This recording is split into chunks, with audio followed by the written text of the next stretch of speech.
work. He says I gotta work. You see me do my da. Hey guys, I have some tips that I want to share with you, especially new teachers, but pretty much anyone who is in the educational field or anyone who's like just starting a new job, I think will benefit from these tips. If you're wondering like what gives me like the authority or enough experience to really have these tips, I am a teacher. I'm an elementary school teacher.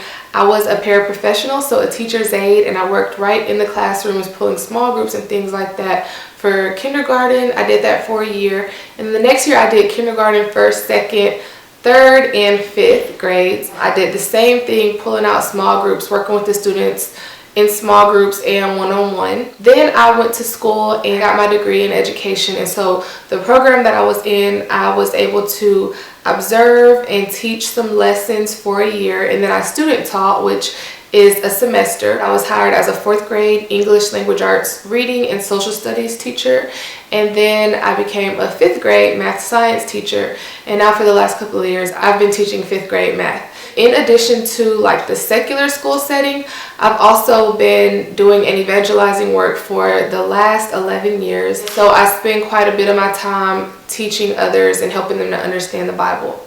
So I am always continuing to develop and improve on my art of teaching, but I feel like I have a lot of years and experience with teaching others, so I'm really just here to help. So the first thing that I think is one really good thing to do as a teacher is to build relationships, and there's maybe three different groups of people that you need to build relationships with. And one is your co-workers, the administration, people on your grade level, the people who teach above and below the grade level that you're teaching. It's really good to collaborate with them. It's also wonderful to let your administration know if you're reaching out for other things. Let them know that you want their feedback. Just really build relationships and have a good rapport with the people that you're working with. And if you build relationships with your coworkers and then you become friends outside of work, then that's okay. But if it's a professional setting, you should really be collaborating and building relationships in a way that's going to help you improve in your career. The other groups of people that you should definitely build relationships with are your students and the parents. This kind of goes into the second thing that you really need to do as a teacher, and that is to have good communication. Parents should understand that they are their child's first teacher. So it's really important for you to stay in communication with the parents. I can tell you so many stories of instances where I know the child would not have been as successful if I had not had a good relationship with the parents. And sadly, at times it is difficult to stay in contact with parents because some parents are just unavailable. There are situations where you might have a cell phone that works one day and the next day it's a new number, or there's just no phone at all. Some people have emails. Then you have the issue of maybe not having the internet working or available at the time. So just as best as you can, make sure that you're communicating, because if you're not communicating, that's where the trouble starts. So if a child is going down a path and you see the child is not turning in homework or not doing as good of a job that you know that child is capable of doing, that's when you need to get in contact with the parents. And then communication does not always have to be negative. If a child maybe wasn't making good choices, but then now you see like they have like one day that is wonderful, pick up the phone and call, text, email the parents and let the parent know that. You'd be surprised at those parents who always get those bad phone calls home. You tell that parent that the child did a wonderful job one day, you better go with it, because you might not get another opportunity to brag about that child. And it just makes everyone feel good. Like the parent finally gets a phone call that's not horrible. The child is so excited because really, if you think about it, if a parent gets a good call home and is used to getting these horrible calls home, that parent is going to let the child know, and the child will have more confidence in his or herself knowing that he can do good. Okay, and there's a wonderful app that I use all the time called the Remind app. It used to be called Remind 101, and it's a wonderful way that you can stay in contact with parents. They can use their cell phones or they can use the email, and you can let parents know about upcoming projects, upcoming assignments, upcoming tests. You can attach files to it. You know, sometimes I'll say, this is what we did in class today. Go ahead and look over this and see if your child remembers it. I send weekly emails to parents. It doesn't take as much time as you think it might. Once you get like a format down, it's very easy to send a weekly email out to parents. The third tip that I have is to ask for help. Something that I always tell my students, and I want to tell you this as well, there's never a dumb question unless you're trying to be rude. So ask for help. You don't want to get in a situation where you continue doing the wrong thing over and over again, or you're continuing to do something and you're not really sure if it's the right thing or the wrong thing, and then you keep doing it and you're forming negative habits. Or you get to like the middle of the year and you've realized you've been doing the wrong thing the whole time because you didn't stop to ask for help. Asking for help is not a weakness. It's actually a sign of strength. It shows that you want to continue to learn. It shows that you understand you're not perfect and you want to get better.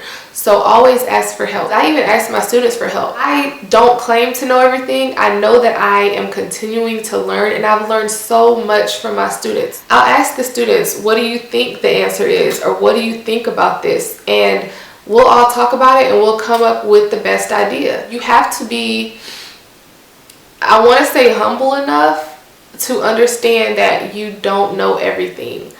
And being a lifelong learner is like the only way that you're going to be successful in this career. Fourth tip that I have is to make time for yourself. Teaching is an all-encompassing, very hard work. It can be very draining, and if you don't take time for yourself to relax, your health is going to suffer. I've lost my voice, had really bad headaches, and my body has ached because I wasn't taking care of myself. And I'm going to say this again, teaching is really, really hard work. Of course, we get the summers off, but we work so much throughout the year for those summers off. And then in the summer, you have professional developments. You have so much to do even during the summertime when you're supposed to be off work, preparing for the next year, reflecting and seeing how you can be better. You're always working as a teacher, so you really need to make sure that you take time for yourself.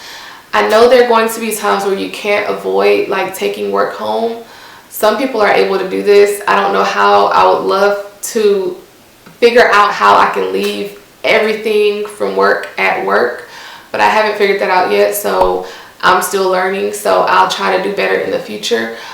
But I make sure that I don't do work at home every single day. There has to be a cutoff. I sadly have been one of those who have been at work really early, like an hour before work starts, and then I haven't left until like 9 o'clock at night. And y'all, that's crazy. There's no reason why I should have done that to myself. Time for my family was taken. Time for myself was taken. And that's just ridiculous. There's no reason why you should be at work working 6, 7, 8 hours past the time that you're being paid for.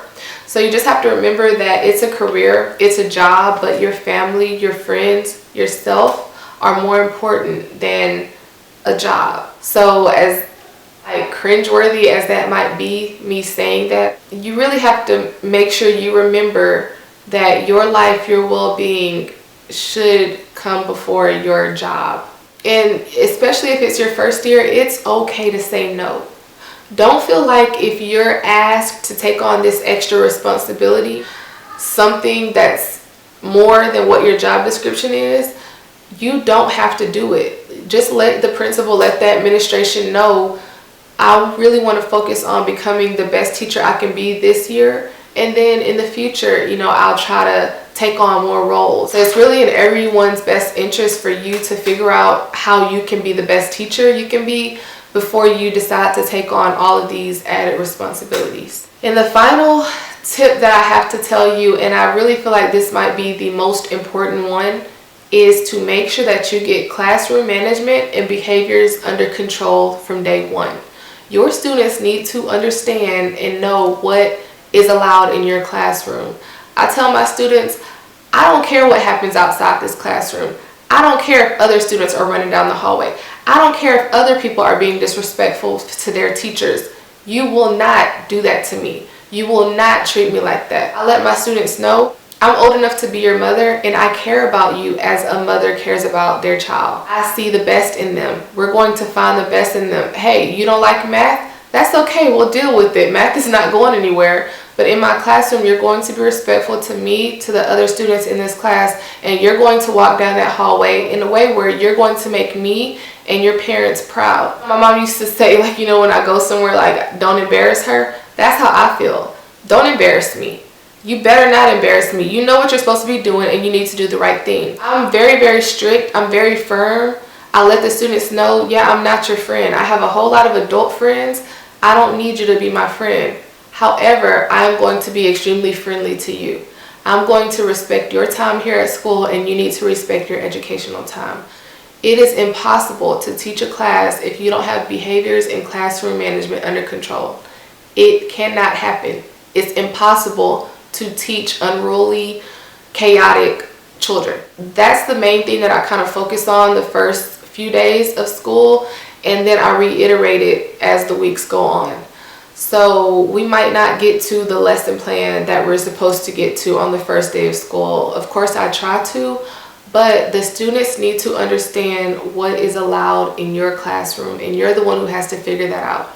So we have fun in my class, we joke around, we do all of that, but there is a line that the students need to know they bet not cross. Those are my top 5 tips that hopefully will help you to get through this first year. I do have a whole lot of other information I can share with you. If you have questions about teaching or anything else, go ahead and feel free to leave them below. I hope that you have a wonderful school year. Thank you so much for watching, and I hope it helps some of you out. Bye. He says I gotta work.